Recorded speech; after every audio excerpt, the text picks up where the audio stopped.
warahmatullahi wabarakatuh. Bismillahirrahmanirrahim. Alhamdulillahirabbil alamin wa bihi nasta'inu ala umuri waddin.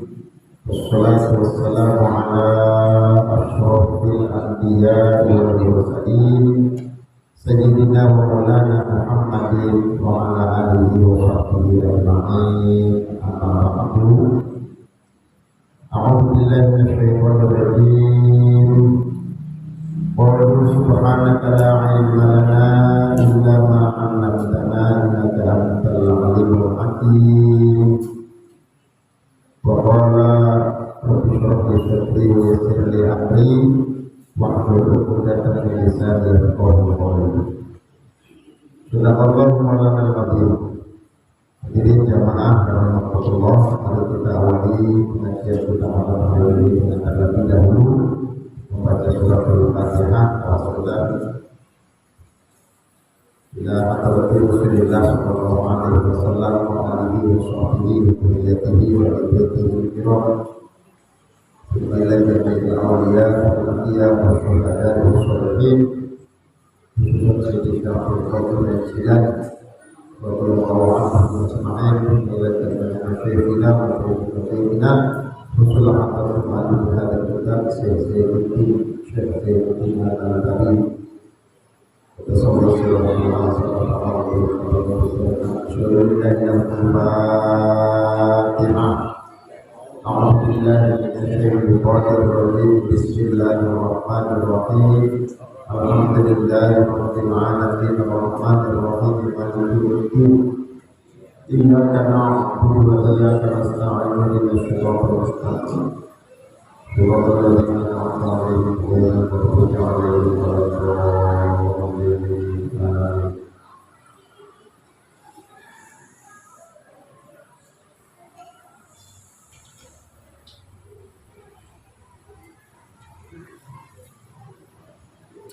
Bismillahirrahmanirrahim. Wala li'abidin, tidak sah melaksanakan rukhsah dengan mengqashar salat atau berjamaah salat sebagai orang yang musafir. Li'abidin, bagi hamba yang kabur dari majikannya. Ini jangan dulu ya, sekarang sudah tidak ada lagi hamba yang kabur dari majikannya. Wa musafirin alaihi jainun halun qadirun alaihi min ghairi ihnika. Dan juga tidak sah melakukan qashar atau berjamaah sholat bagi musafir yang punya hutang, yang hutangnya dia jatuh tempo dan dia mampu untuk membayar hutang tersebut. Dinilai berbeda ini dengan tanpa seizin orang yang menghutangnya. Bisa begitunya Pak, yang hutang itu kalau jatuh tempo dan mampu membayar, bayar dulu hutangnya sebelum pergi.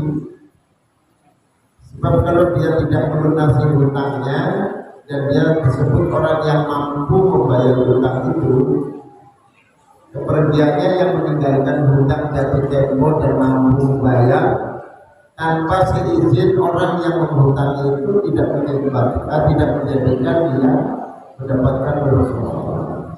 Sholat itu tetap harus dikerjakan pada waktunya dan tidak boleh berjamaah, tidak boleh berpuasa. Gitu ya. Jadi ini termasuk dalam kategori maksiat di sini. Ya.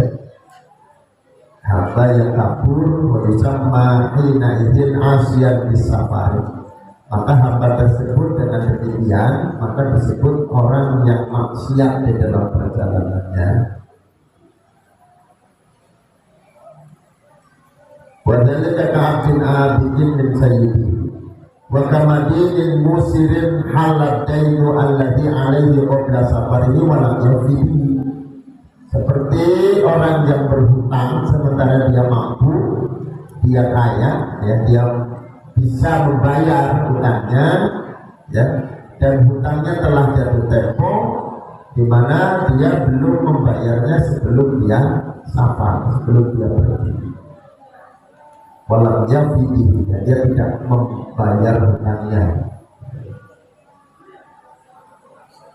Bukan musafirin cepat itu termasuk di antara musafir yang tidak boleh menjamak qasar salat adalah musafir yang niatnya mau begal. Berarti banyak yang safar maksiat, perjalanan yang maksiat. Karena kalau perjalanan maksiat itu tidak bisa dia mengqasar berjamak salat. Tapi kayaknya kalau begal mikirin sholat enggak. Mikirin sholat, mikirnya saya kalau begal itu selamat, aman apa enggak kan?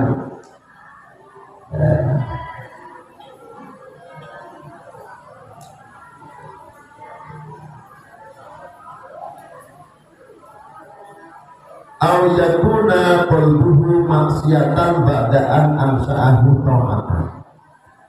Atau hatinya maksiat. Ya, jadi ini tidak harus maksiat itu bisa nampak secara fisik, kelihatan secara fisik, perilaku tidak. Walaupun maksiatnya disembunyikan di dalam hati, ya. Hatinya yang maksiat, misalnya hatinya ingkar, ya. Terbesit hatinya ingkar, hatinya melakukan perbuatan maksiat. Ba'da'an ansa'ahu ta'atan, setelah dia membangkitkan ataupun menggerakkan dirinya ataupun organ tubuhnya untuk melaksanakan taat. Saat lalu kemudian terbersih di dalam hatinya. Gitu. Nanti saya setelah sholat misalnya, sholat taat, saya mau melakukan perbuatan ini, misalnya perbuatan, dan ini tidak dilakukan semenjak sebelum atau sebelum berangkat. Setelah dia melakukan ketaatan lalu kemudian hatinya terbersit mau melakukan maksiat, itu pun nanti tidak akan menjadi rukhsah, tidak mendapatkan rukhsah, tidak mendapatkan keringanan.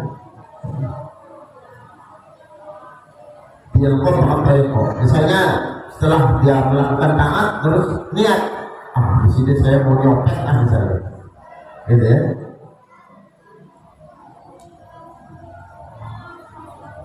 Wasumni wa yusamma hinaidin asya bisafari.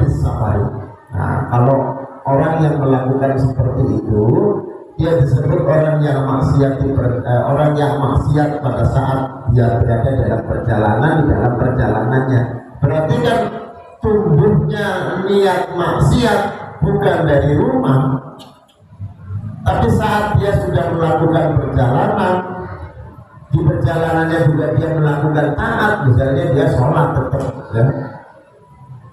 Misalnya dia sholat subuh kan taat, habis sholat subuh kok ada niat dalam hatinya untuk melaksanakan maksiat, belum dilakukan, itu nanti zuhur asarnya itu tidak boleh dijamak, tidak boleh dikosong, karena ada niat maksiat tadi, walaupun itu tumbuhnya di perjalanan setelah dia melakukan taat.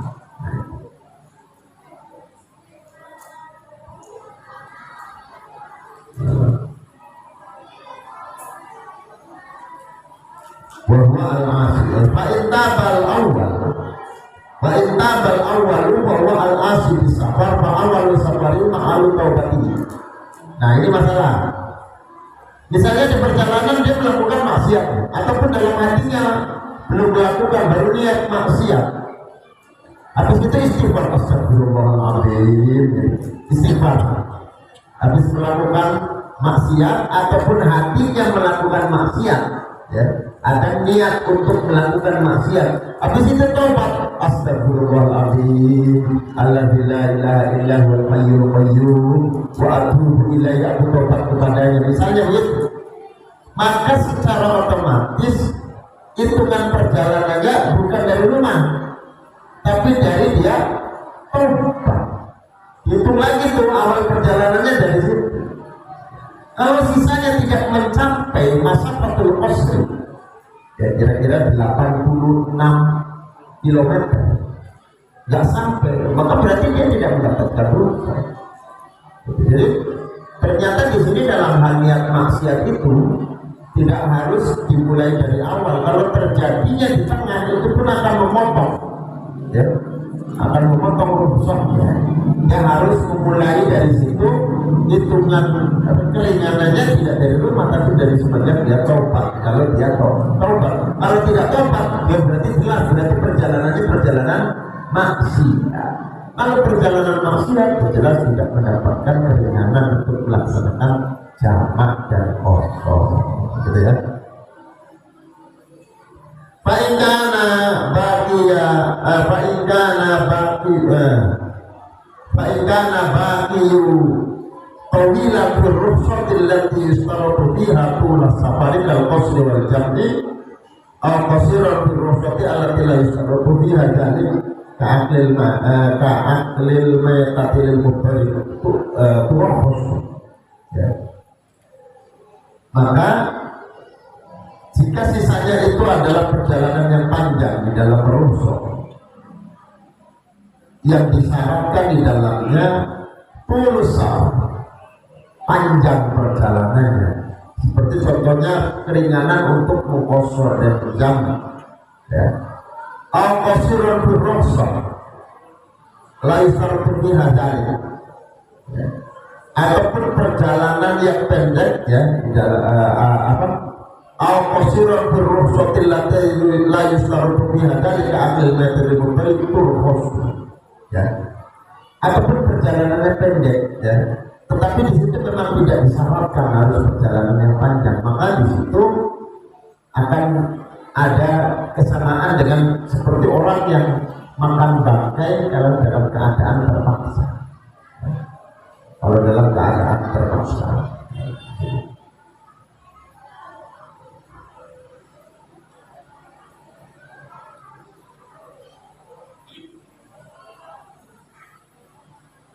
Nah, jadi kalau yang pertama ini contoh yang pertama itu orang yang mulai maksiatnya dari rumah, sudah niat maksiat dari rumahnya, maka sepanjang perjalanan dia tidak bisa menjamak dan mengqasar.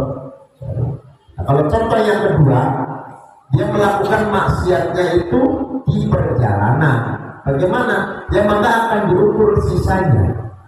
Kalau sisanya itu memenuhi syarat untuk mengqasar, maka dia boleh mengqasar dan boleh menjamak sholatnya.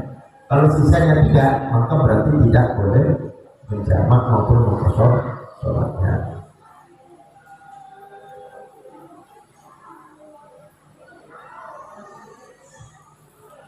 Wala liman safara li mujarradi ru'yatil biladi alal asahhin, dan tidak boleh mengqasar atau menjamak sholat bagi orang yang musafir niatnya hanya untuk melihat suatu kampung atau suatu kota.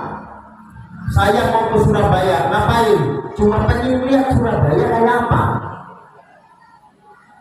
Nah, jadi kan tidak ada tujuan yang jelas. Saya mau ke Surabaya, mau ngapain? Ya cuma pengen lihat aja, pengen lihat Surabaya kayak apa. Kalau seperti itu tidak boleh menjamak maupun mengqasar sholat menurut qol yang ashah, ya.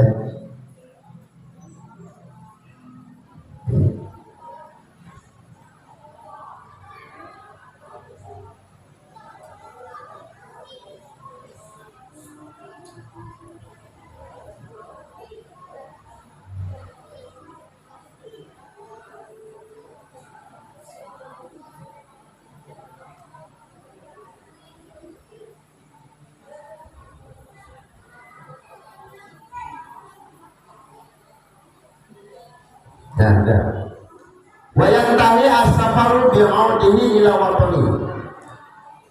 Perjalanan panjang ataupun perpergian jauh itu akan terhenti, akan menjadi habis, ya, rukhsahnya, keringanannya ketika dia sudah kembali ke kampung halamannya. Nah, kalau sudah kembali ke kampung halamannya berarti sudah putus, rukhsahnya sudah habis, tidak bisa disebut lagi musafir. Makanya Kalau ada misalnya kita menyisakan sholat karena sudah niat jamak takhir, kerjakan sebelum sampai ke kampung halaman. Di perjalanan kita selesaikan itu sholatnya, jangan jamak takhir tapi dikerjakan di rumah. Nah, kalau di rumah berarti sudah intihar, sudah habis masa rukhsahnya, sudah habis karena dia sudah tidak lagi disebut musafir. Wa ikana marondihi, walaupun dia masih disebut berjalan, ya masih dalam perjalanan, misalnya di jalan bakti, ya sudah masukkan situ, tapi masih jalan ini, belum sampai rumah, walaupun masih jalan, kalau dia sudah masuk kampungnya, itu sudah tidak lagi disebut musafir. Ila mawdi'in akhar wa nawa iqamatahu bihi mutlaqan, atau sampai ke tempat yang lain dan dia berniat mungkin di situ. Misalnya bapak pindahan, semua perabotan rumah tangga juga sudah dibawa, memang mau mungkin pindah mungkinnya ke tempat lain, berarti kan bukan ke rumahnya, ke tempat lain, transmigrasi misalnya, atau kemana, pulang kampung, tujuannya memang mau mungkin di kampung. Maka begitu sampai ke kampung ya sudah habis rukhsahnya, karena dia memang niat mungkin di sana. Gitu.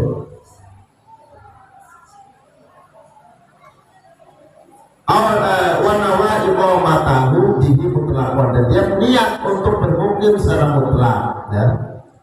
Arba'ata ayyamin sihahin, atau dia telah sampai melewati dalam masa singgahnya itu melewati 4 hari. 4 hari Pak. Jadi kalau kita misalnya singgah ke sebuah tempat, ya, selama 4 hari, untuk 4 harinya, maksudnya 4 hari utuh itu bagaimana? 4 hari utuh itu artinya tidak menghitung masa perjalanan dan masa pulang. Jadi kan kita kalau sudah datang, ya hitungannya dari situ, jangan sebelum datang sudah dihitung, bukan menghitung jamnya mundur dari jam 1, tidak, ya, tetapi dihitung 4 hari utuh ketemunya. Jadi nanti ketemu 4 harinya ya di jam yang sama itu loh maksudnya, di jam yang sama. Setelah 4 hari di jam yang sama, oh berarti kita habis masa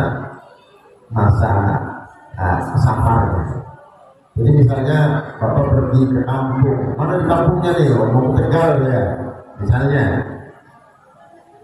Karena Tegal itu bukan kampung kita, bukan kampung keluarga, berarti kita bukan orang yang bermukim di sana.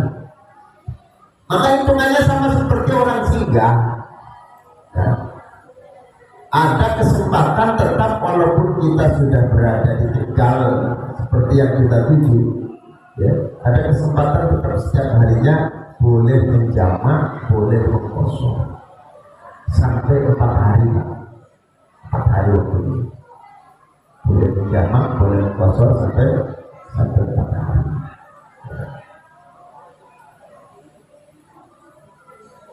Alima anna irbahu la yanqadi fiha,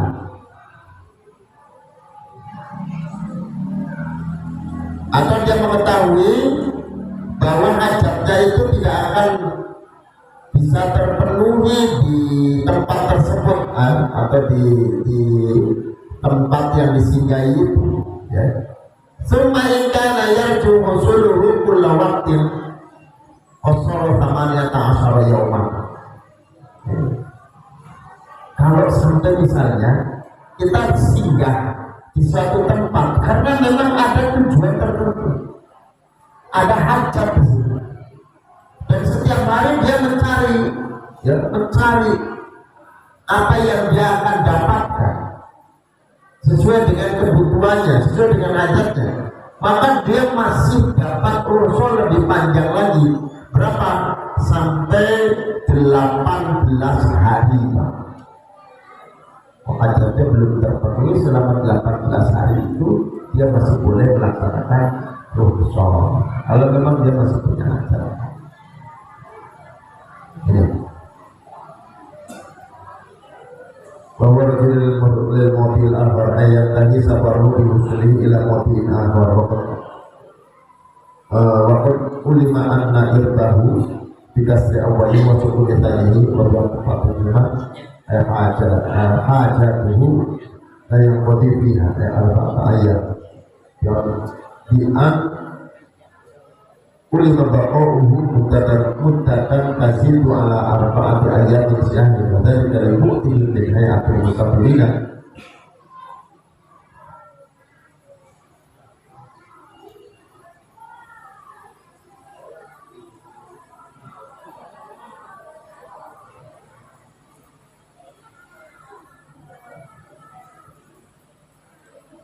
Nah ini. Jadi itu tadi Pak, kalau misalnya kita memang menuju suatu tempat itu memang kita ada hajat, ada kebutuhan yang harus dicari, yang harus diusahakan dan harus diupayakan, dan waktunya ternyata untuk bisa mendapatkan hajatnya itu tidak cukup dengan 4 hari, bisa lebih dari 4 hari. Nah, bagaimana ketika kebutuhan yang dia cari itu atau hajat yang dia cari itu tidak sampai terpenuhi dalam 4 hari, maka boleh dia berjamaah dan mengkosornya sampai dia mendapatkan hajatnya maksimalnya 18 hari. 18 hari itu utuh, ya. 18 hari itu utuh.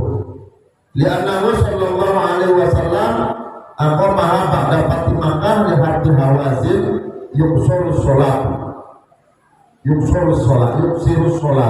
Karena Nabi Shallallahu Alaihi Wasallam ketika setelah Fathu Makkah, kan ini Pak, setelah Rasulullah dan para sahabat dah hijrah, maka Makkah bukan menjadi tempat domisilinya Kanjeng Nabi dan sahabat.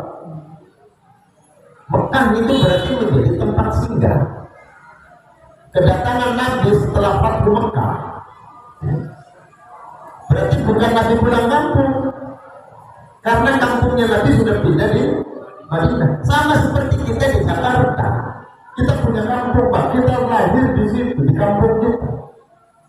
Tapi karena kita domisili di Jakarta, kampung kita itu tempat singgah, bukan tempat domisili. Rasulullah ketika ke Mekah, pada saat Fathu Mekah, Rasulullah ternyata menjamak sholatnya itu lebih dari 4 hari. Kenapa? Karena ada hajat. Ya, ketika Fathu Makkah itu Rasulullah masih ada tugas untuk jihad memerangi kaum Hawazin, ya, kaum Hawazin di Mekah. Jadi masih ada peperangan yang dilakukan oleh Rasulullah SAW. Maka selama itu pula Rasulullah masih tetap menjamak dan mengqashar sholatnya, walaupun waktunya sudah melebihi 4 hari. Kita hajat.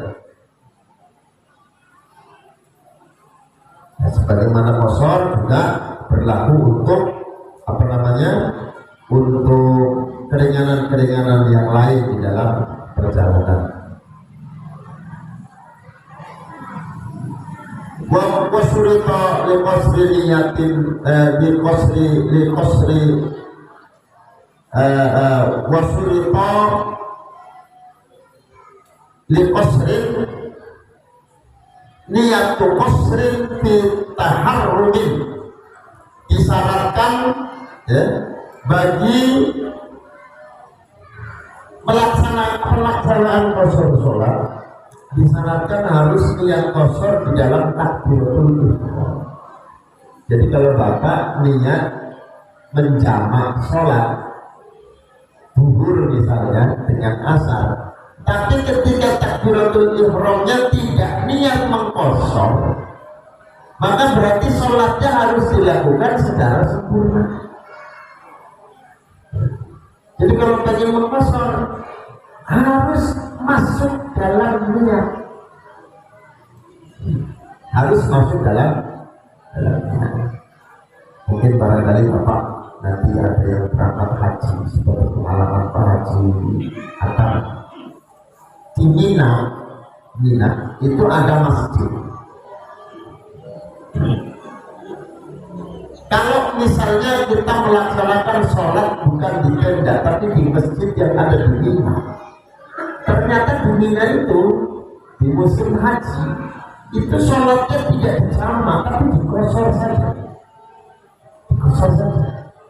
tidak dijamak, dikosor saja. Kalau mazhab Syafi'i kan dijamak jadi kosor.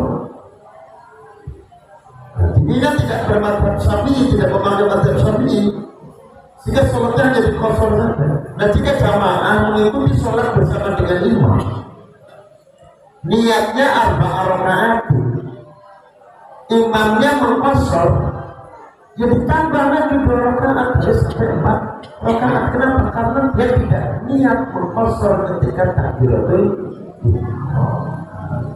Dan ini juga berlaku pada saat kita menjamak sholat, niatnya kok cuma menjamak sholat zuhur dan asar jamak takdim atau jamak takhir, kok tidak niat qasran lillahi ta'ala, tidak niat mengkosor sholat, ya maka mesti sholatnya dilakukan secara itmam sempurna 4 rakaat. Karena di dalam takbiratul ihramnya dia tidak niat mengkosor. Kalau niat mengkosor baru 2 rakaat. Bagaimana kalau imamnya salam di 2 rakaat? Ya kalau dia tidak niat kosor ya harus nambah 2 rakaat. Karena dia tidak niat kosor. Dan di sini disyaratkan dalam kosor itu harus menjatuhkan niat pada saat takbiratul ihram. Harus ada kalimat qasran lillahi ta'ala, dikosor karena Allah Ta'ala. Baru sholatnya yang 4 jadi 2. Jadi berlaku di mana aja, baik pada saat safar ataupun ketika melaksanakan haji, ya. Di Arafah itu zuhur dan asar jamak dan kosor. Kok niatnya nggak pakai qasran lillahi ta'ala, sekalipun imamnya 2 rakaat, makmum nggak boleh ikutan karena dia tidak niat mengkosor. Harus dilakukan secara sempurna, ya.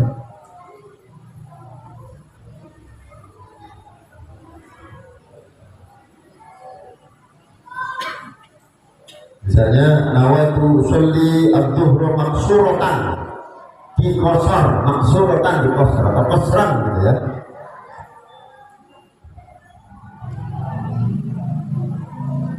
Atau misalnya niatnya rakaataini, usolli fardhu dhuhri rakaataini, itu tidak ada masalah, ya. Memang niatnya 2 rakaat, gitu. Tapi kalau niatnya arba'a rakaatin, berarti harus sholatnya 4 rakaat, jangan 2 rakaat. Mau niatnya 4 rakaat kok sholatnya 2, gitu ya.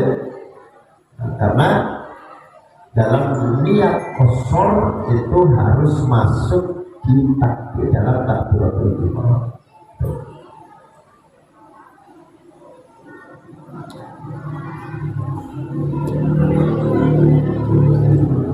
Wa malau qala uaddi sholat as-safari kalau lam yanwi ma dzikra bi annawa al-itmam aw aqlaqo atamal manwiya fil ula wal aslu fi tsaniyah wa kadza law syakka hal nawal qasru aw al-itmam fa yajibu alaihi al-itmam. Sampai kepada orang yang pada saat niat setelah itu dia lakukan sholatnya, di tengah sholatnya itu ragu-ragu, saya tadi niat qasr apa enggak? Kan terjadi misalnya ketika sudah Fatihah, sudah tahiyat misalnya, tahiyat awal, ya, tahiyat awal, saya tadi niat kosor enggak?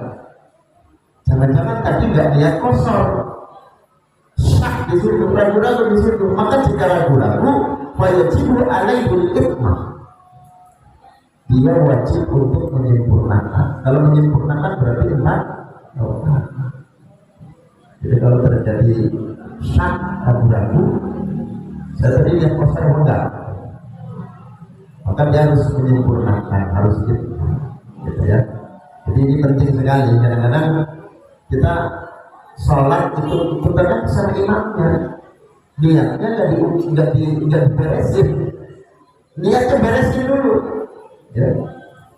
Niatnya yang rapi niatnya. Kalau kita misalnya mau kosor, Imam juga mestinya janjian dulu di kosor ya. Kalau imamnya janjian di kosor berarti kita lihatnya maksuratan lillahi ta'ala, qasran lillahi ta'ala.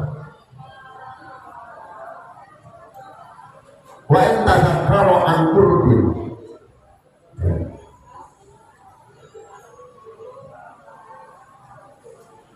walaupun lata ada juz'an min as-salati halat taraddudi wa qalu bi taharrum min ay ma'a taharrum ka asliyah walau nawahu ba'da ihram lam yanfa'hu. Kalau ada orang yang lihat kosornya setelah takbiratul ihram lam yanfa'hu, maka tidak bermanfaat. Udah kadung Allahu Akbar kabiru, saya belum lihat kosor, ya sudahlah saya lihat mengkosor sholat, tapi posisi niat mengkosornya sudah di luar takbiratul ihram. Bagaimana? Tidak ada manfaatnya. Artinya dia tetap harus menyempurnakan sholatnya menjadi 4 rakaat. Tidak boleh dikosor. Tidak boleh. Wajib al-itmamu, maka wajibnya untuk menyempurnakan sholatnya menjadi 4 rakaat. Wa adamu ketidain walolah betan dimutimmin walau musafiron. Tidak boleh bermakmum walaupun sebentar saja dengan orang yang menyempurnakan sholatnya walaupun dia musafir. Kan orang yang mesti sholat pengennya menjamak saja, tidak mengkosor. Orang yang akan mengkosor sholatnya tidak boleh bermakmum dengan imam yang sholatnya itmam sempurna. Dan kadang-kadang di rest area kan ada area untuk jamak kosor, gitu Pak. Ya, masjidnya ada tulisan begitu. Biasanya di samping kanan dan samping kiri itu area khusus jamak kosor. Kenapa ditempatkan khusus? Karena orang yang mengkosor sholat gak boleh bermakmum dengan imam yang menyempurnakan sholatnya. Kalau jamak boleh nggak? Boleh kalau jamak. Artinya tidak mengkosor sholat, kita makmum dengan orang yang menyempurnakan sholatnya, tetapi kita tidak niat mengkosor. Boleh. Misalnya begini, imamnya sholat zuhur, kita punya niat pengen menjamak sholatnya dengan sholat asar, lalu kemudian kita bermakmum dengan imam itu. Asal kita niatnya menjamak, ya, jamak takdim misalnya, imam salam, sudah kita lanjut sholat yang kedua. Jangan mirikan Pak, kalau sama takdim itu yang diseling. Jangan mirikan, langsung bangun lagi untuk sholat asarnya. Bagaimana sholat asarnya? Kan sudah tidak bermakmum lagi. Misalnya sholat sendirian atau berjamaah dengan orang yang sama-sama menjamak.